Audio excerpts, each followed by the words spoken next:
नमस्ते प्रिय दर्शकों, स्वागत है आपका ज्ञान टिप्स 99 में। आज फिर हम एक नया वीडियो लेकर आए हैं, एक ऐसी कहानी जो आपकी जिंदगी बदल देगी। अगर अभी तक आपने हमारे चैनल सब्सक्राइब नहीं किया हो तो कर लीजिए ताकि हमारा हर वीडियो आप तक पहुंच सके। तो कहानी को शुरू करते हैं। क्यों पढ़े? हम चाहते तो है बहुत कुछ पाने की, पर इसमें सफल नहीं हो पाते।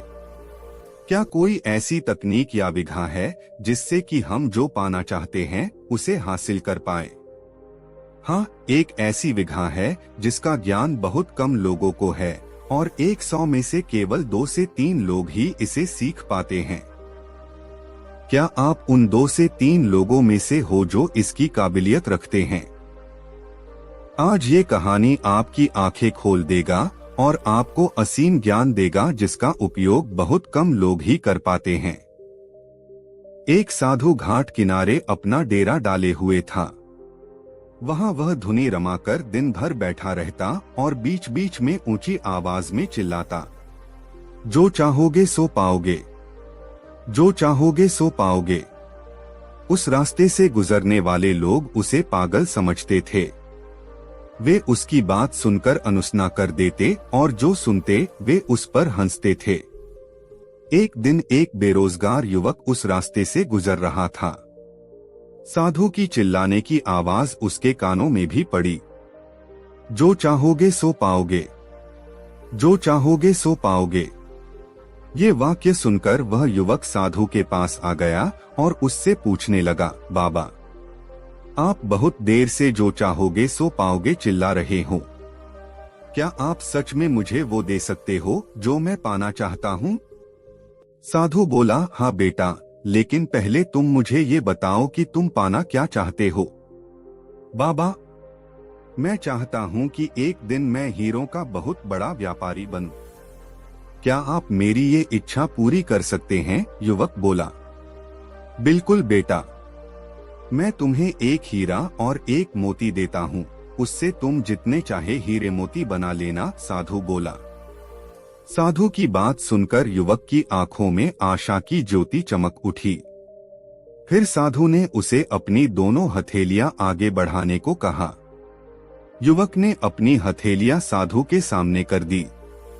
साधु ने पहले उसकी एक हथेली पर अपना हाथ रखा और बोला, बेटा, ये इस दुनिया का सबसे अनमोल हीरा है। इसे समय कहते हैं। इसे जोर से अपनी मुट्ठी में जकड़ लो। इसके द्वारा तुम जितने चाहे उतने हीरे बना सकते हो। इसे कभी अपने हाथ से निकलने मत देना। फिर साधु ने अपना दूसरा हाथ युवक की दूसरी हथेली पर रखकर कहा, बेटा, ये दुनिया का सबसे कीमती मोती है। इसे धैर्य कहते हैं। जब किसी कार्य में समय लगाने के बाद भी वांछित परिणाम प्राप्त ना हो तो इस धैर्य नामक मोती को धारण कर लेना। यदि यह मोती तुम्हारे पास है तो तुम दुनिया में जो चाहो वो हासिल कर सकते हो। युवक ने ध्यान से साधु की बात सुनी और उन्हें धन्यवाद कर वहां से चल पड़ा। उसे सफलता प्राप्ति के 2 गुरु मंत्र मिल गए थे। उसने निश्चय किया कि वह कभी अपना समय व्यर्थ नहीं गंवाएगा और सदा धैर्य से काम लेगा। कुछ समय बाद उसने हीरे के एक बड़े व्यापारी के यहाँ काम करना प्रारंभ किया। कुछ वर्षों तक वह दिल लगाकर व्यवसाय का हर गुर सीखता रहा और एक दिन अपनी मेहनत और लगन से अपना सपना साकार करते हुए हीरे का बहुत बड़ा व्यापारी बना। कहानी की सीख: लक्ष्य प्राप्ति के लिए सदा समय और धैर्य नाम के हीरे मोती अपने साथ रखें। अपना समय कभी व्यर्थ ना जाने दें और कठिन समय में धैर्य का दामन ना छोड़ें। सफलता अवश्य प्राप्त होगी। ये 2 गुरु मंत्र हमेशा याद रखना और इसका उपयोग करना। 1. समय, 2. धैर्य। जिस व्यक्ति ने ये 2 चीजें अपने वश में कर ली, वो व्यक्ति कभी अपने लक्ष्य से भटक नहीं सकता है। अगर आपको हमारी यह स्टोरी पसंद आई हो तो हमारे चैनल को लाइक एंड सब्सक्राइब जरूर करें।